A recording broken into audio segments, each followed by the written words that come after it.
I have the good fortune of being naive enough to believe that we're not going to get anywhere going in and saying, well, you know, let's try to amend things. We need to approach this, that equalization program needs to be scrapped in its entirety. And in addition to that, Quebec needs to pay us some type of restitution for milking us for so long. That's where you start.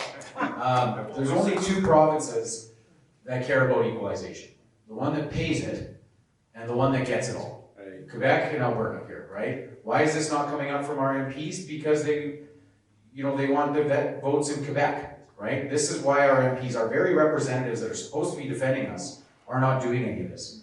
And just to define what this is, equalization is a small amount of the money that goes out of Alberta, but the term itself has really evolved to capture everything that goes out of this province. So what are these fiscal transfers that we're talking about here? We send money, you're correct, sir, it goes to the federal government. It's not a check at the end of the year. Things like personal taxes, things like corporate taxes, things like our EI premiums, our carbon taxes, GST, fuel tax, all of these things that go to the provincial government, the federal government from our provincial government.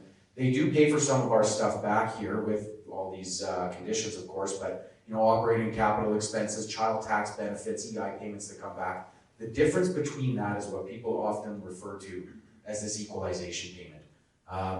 2020 to 2019, $325 billion. Last 20 years, $325 billion. What does that work out to per person? 77 grand. $77,000 in the last 20 years for every person in this room. And that's women and children. I divided that by 4.4, the million, the people in this province. Everybody, do the math on your family, 77 grand. Why are our representatives not saying anything about this?